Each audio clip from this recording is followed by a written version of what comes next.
So before I begin, I'm going to do Mangalacharna, which is offering prayers to the previous acharyas.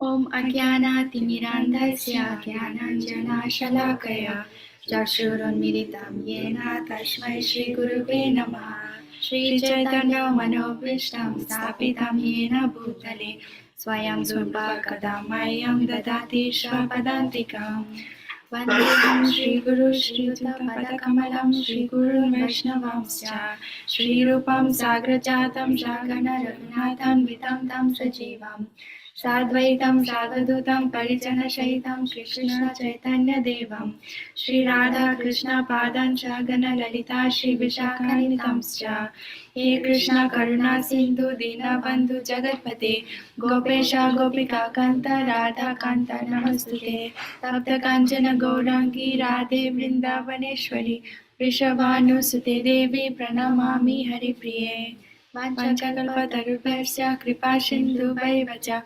Patitanam Pavanebhyo Vaishnavebhyo Namo Namaha Namo Vishnu Padaya Krishna Preshtaya Bhutale Srimate Bhakti Vedant Srimate Jai Pataka Swami Niti Namine Namayacharya Padaya Nitai Kripa Pradayine Gaura Katha Dhamodaya Nagar Grama Tarine Namay Vishnu Padaya Krishna Preshtaya Bhutale Srimate Bhakti Vedanta Swami Niti Namine Namaste Saraswati Deve Gauravani Pracharine Nirvishesha Shunyavadi Vasyanta Deshatarine. So this is verse from chapter 11, text 33. Tasmatam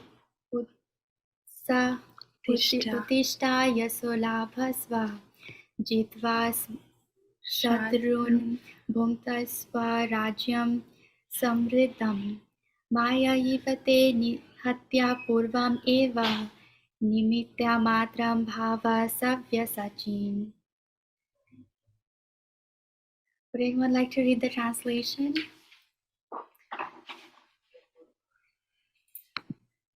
Anyone from our Zoom or here in person audience? Translation. Right.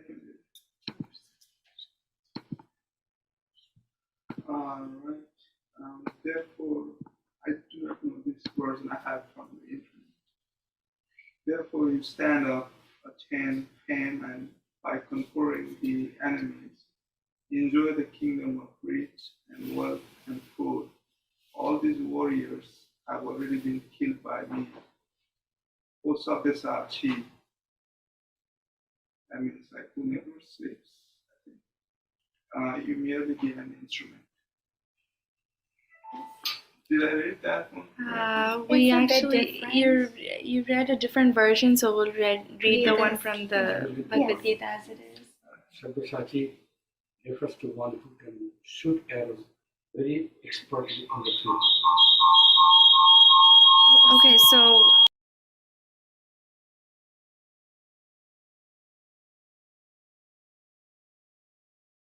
Get up and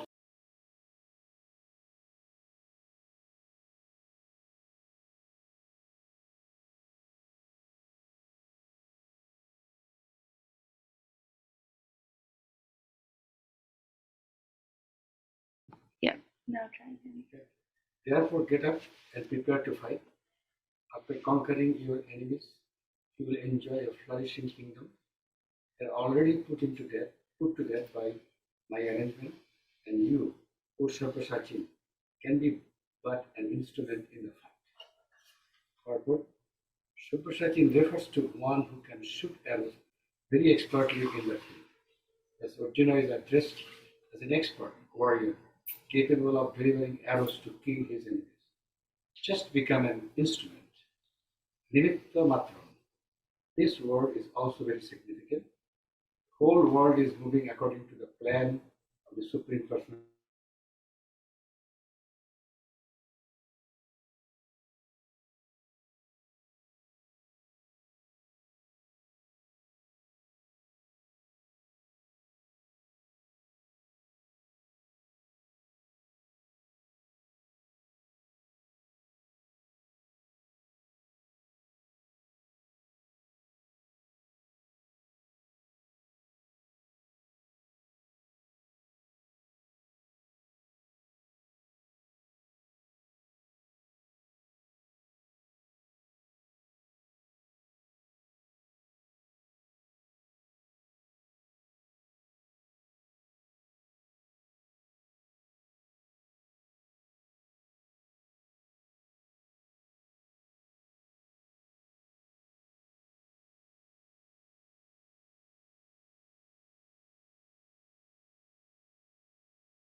Chapter 11, text 33. 11.33. So in this verse, Krishna is instructing Arjuna to fight. And there are a lot of significant words used in this verse, such as yasho labhasva and bhungsva. So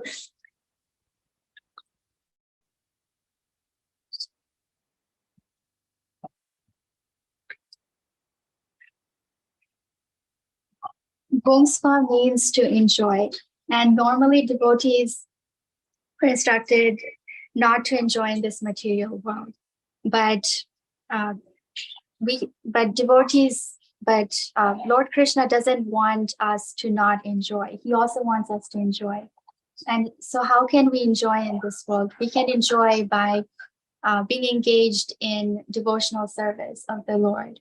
And one of the best ways, one of the main way of serving Lord Krishna is by following his instructions. And why is Krishna instructing Arjuna to fight? Because he will gain victory. He will gain fame. He will gain yasha, which means fame. Why will he attain fame by fighting this war? Because he will defeat the great warriors, namely Bhishma, Drona, and Karna, and many other such great warriors. Bhishma Dev is such a powerful warrior that he cannot be killed by anyone. And so if Arjuna kills Bhishma, then he will get the glory of killing such a great warrior. So these are some of the fame and the glories that Arjuna will get by fighting in this war.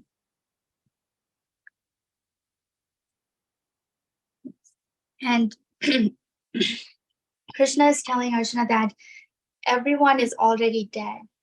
I have killed all the warriors. There's no need for you to lament over them dying because I've already killed them. So why does Krishna want Arjuna to kill? Why is he telling Arjuna to fight and kill them? Because Krishna wants to give the credit of fighting and winning this war to Arjuna, to his devotee. He wants Arjuna to become his instrument. So similarly, when we are engaged in devotional service of Lord Krishna, it's not because Krishna needs our service, it's because we need that service.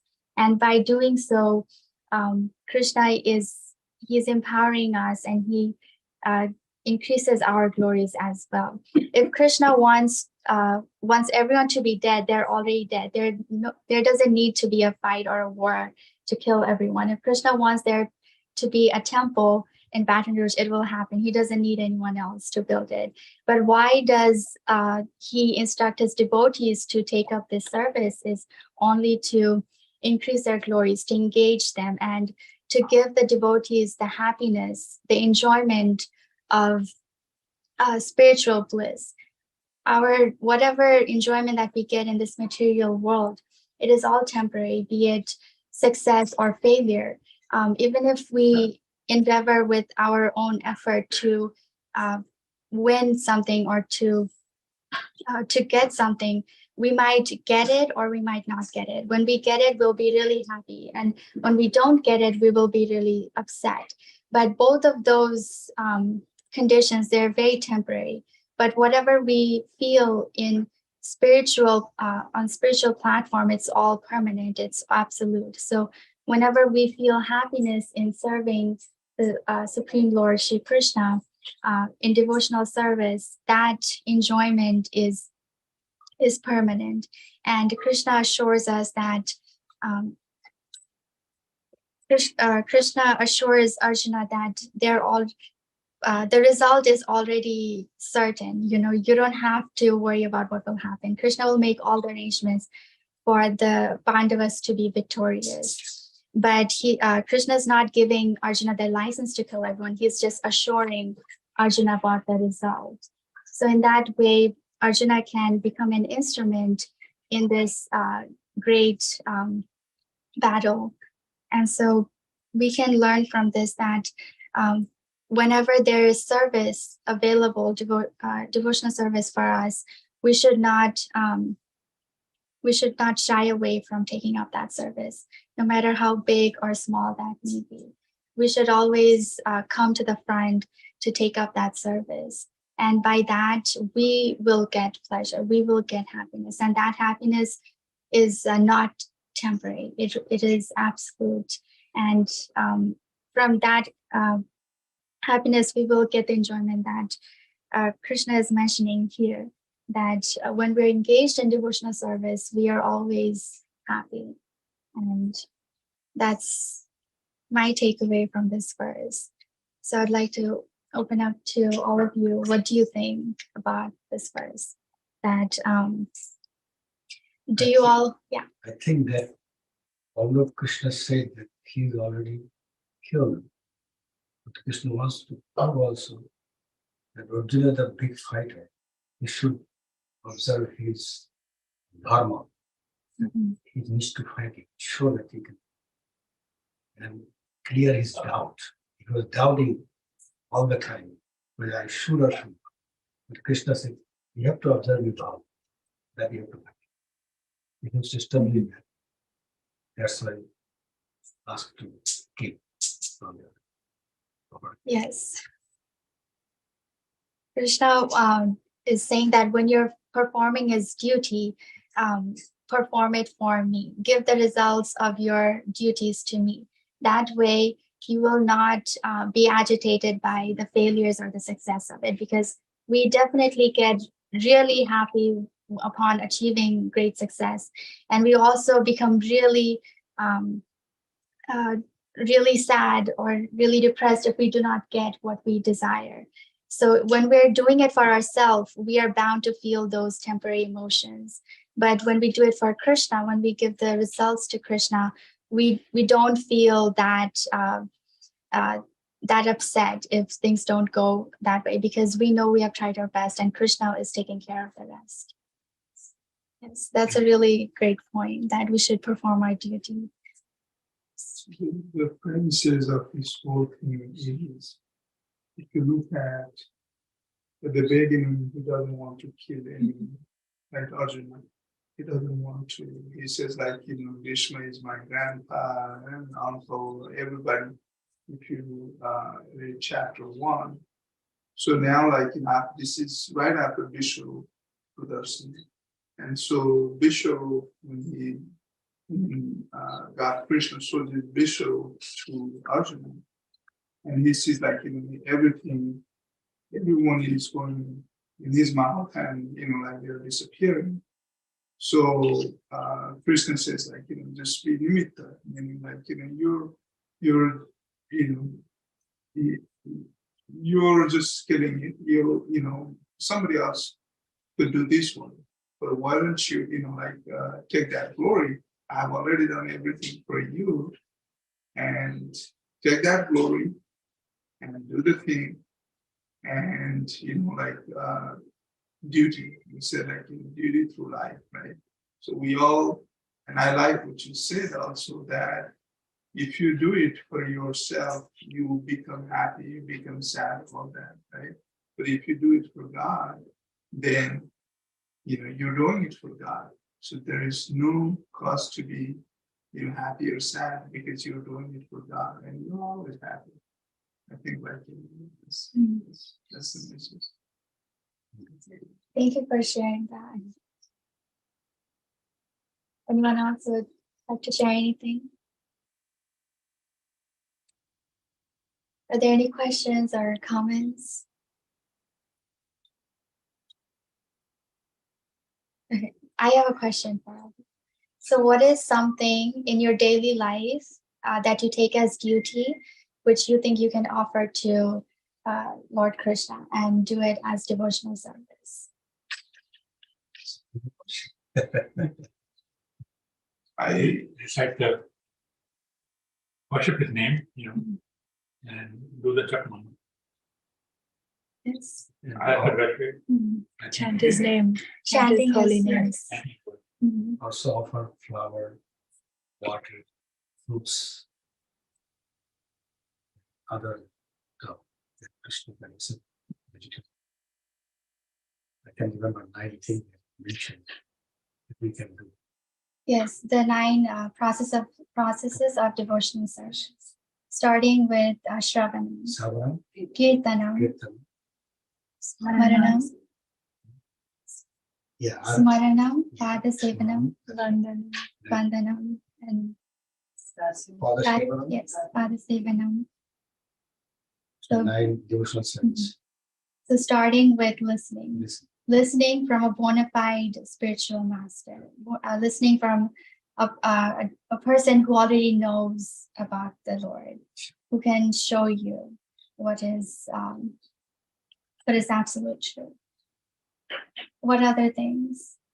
I think like again the duty, right? So a father being a father, Mhm. a teacher being a teacher, that's your responsibility. But if you like do your thing, and you're doing service, that's important. The outcome is not important. And so of course, for everything you can think about, you're doing it for gosh, like you're not doing it for yourself. Some of us we teach, or some of us in medical field, we provide that service, but think about that's just being doing the service, don't expect and do your best, and think that you're serving God, serving the Lord, like from that perspective. Anyone else would like to share or respond to the question? How about the Matajis? Yeah. The Matajis?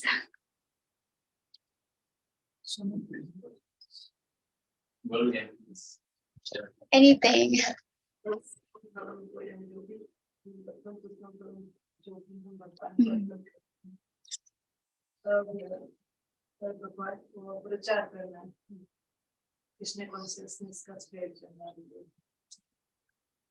So Mataji said, whatever we eat, we should offer it to Lord Krishna first and take that as prasadam.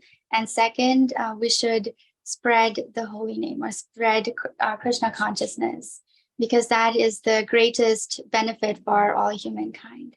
There is no other greater welfare that we can do for this human society m- greater than spreading this Krishna consciousness, spreading this message of Bhagavad Gita. The message of Bhagavad Gita is so powerful that it can elevate a fallen person's condition to a higher level. It can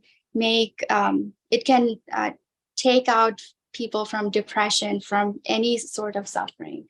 This is how powerful the message of the Bhagavad Gita is. And the biggest proof is of how Arjuna was able to get out of his lamentation from the beginning of the Bhagavad Gita, and how is he at the end of the Bhagavad Gita. He's full of spirit, he's full of energy at the end of the Bhagavad Gita, and he knows what to do for certain. So all of our doubts can be cleared simply by reading this Bhagavad Gita. So yes. Huh? Second Arjun says my hands are shivering and everything. Sit down and last in the last day he says, Karishye vachanam tava. Whatever you tell, I will do. Yes.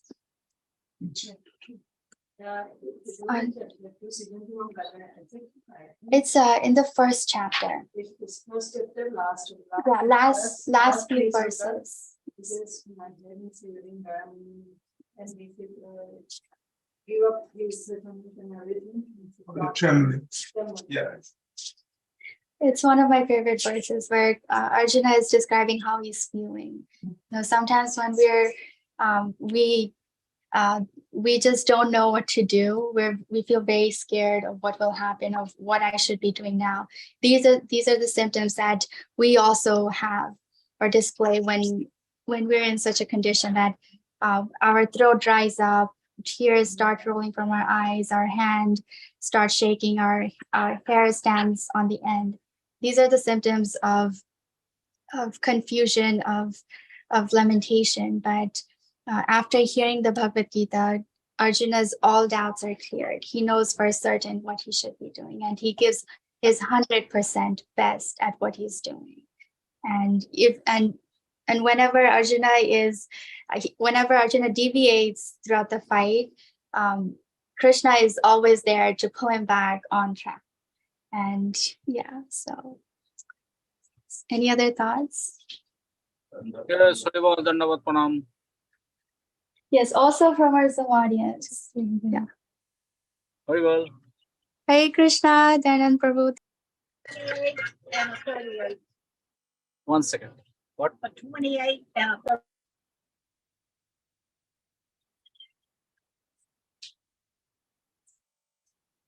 Just needed him.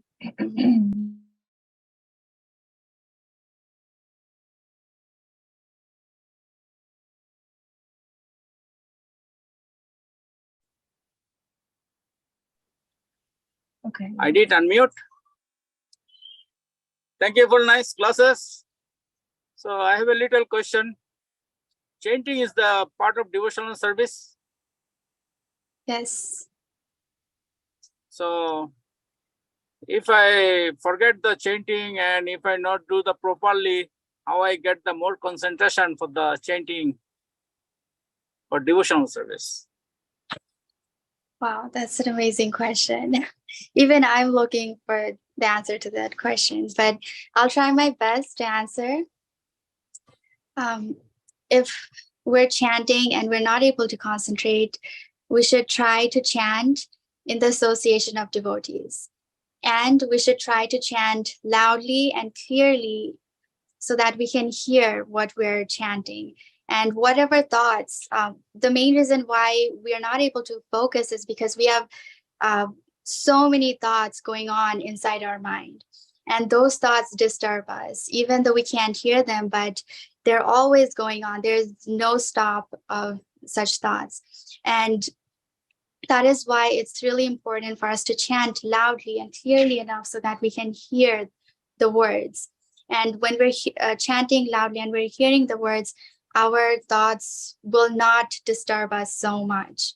So I think these are the two points that I would use to concentrate, that you should chant louder if you're getting distracted or you're not able to concentrate, because I think it would definitely help. Would anyone else Sir. like to ask? Yeah. Usually your third eye.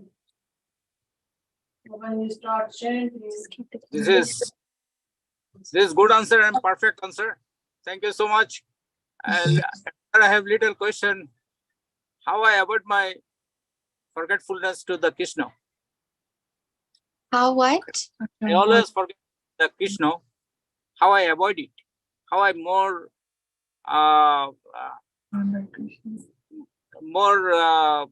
always engaged to the devotional service and always mind to the memory to the Krishna.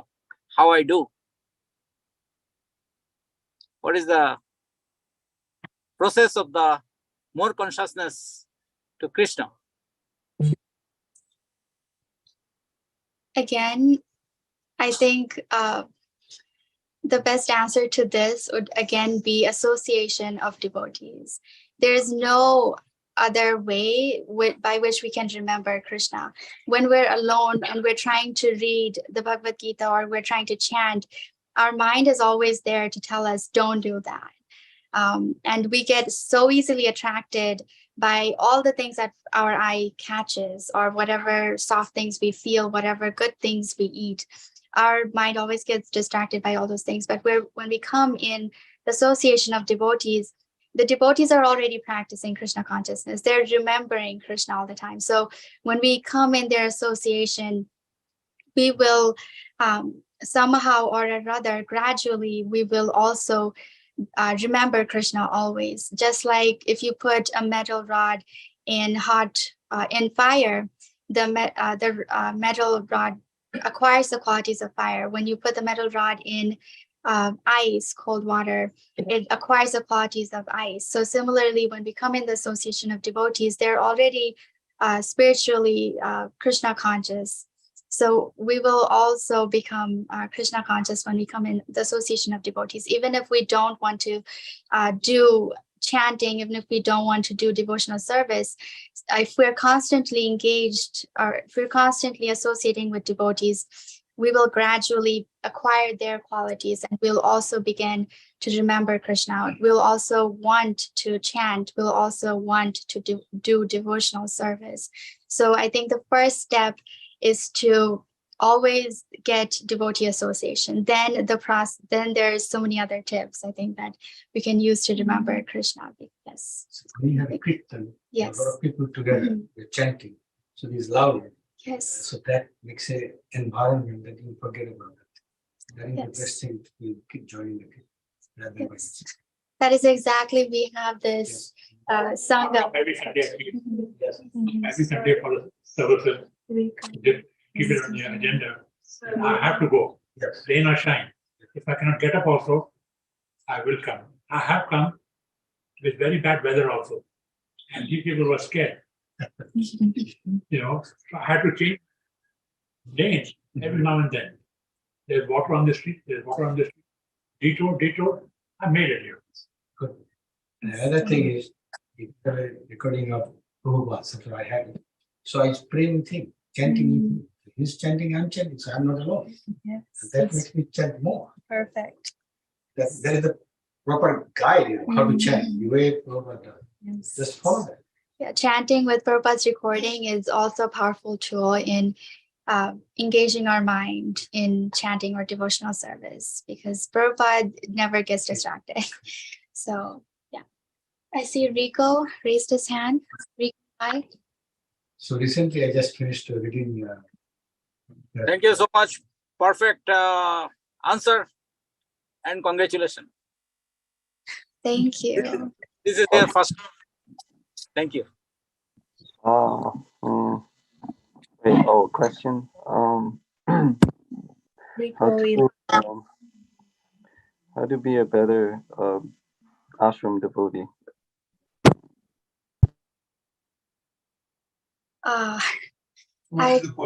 He asked how to be a better ashram devotee. So he's asking how, when you're living in the temple, how to be a better devotee. So I think I'm not that aware of the situation at the temple, but You are in front of Lord Krishna.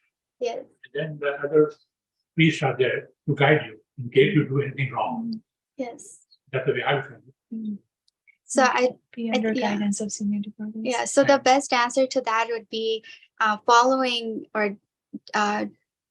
seeking the guidance of senior devotees, because they know very well how should our proper behavior be at the temple, how should we speak, how should we conduct ourselves at the temple, because they have been at the temple for many years, so they're best fit to show you how should you be at the temple.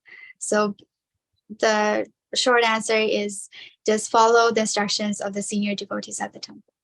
We get a guru. And Yes, be and- engaged in service, whatever service there is at the temple.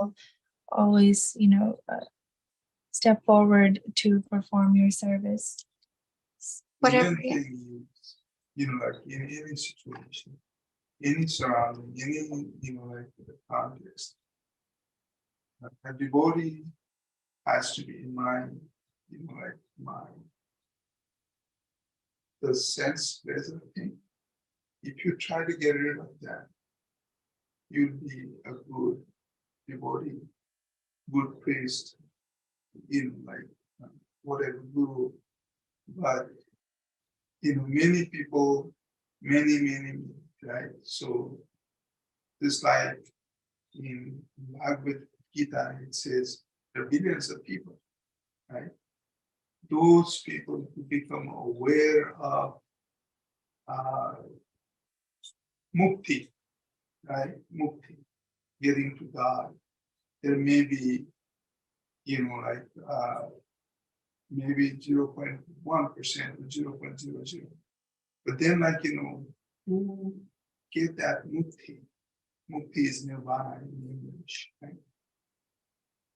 That would be very, very tricky. Only, I mean, like, what, maybe 10 people would get nirvana.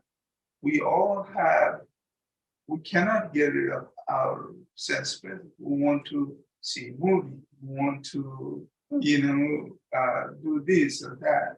And so when you do all these things, we have to do karma, where karma you do. But again, like, I think you mentioned a very good point earlier that even if you do those things, if you think the outcome is for God, Krishna, then you will be, like not tempted to have those things done for your, like benefit. You're doing it for God. And I think, like, if someone, I'm not able to do that, but if someone can do that, that's the best thing. Like, avoid the sense pleasure. Avoid that expectation, the expectation from whoever, parents, guru, whatever, do it for God. And then, like, you'll be able to. That's a great point that you raised, that we can better serve in the temple or anywhere by controlling our senses and this tendency to enjoy our senses.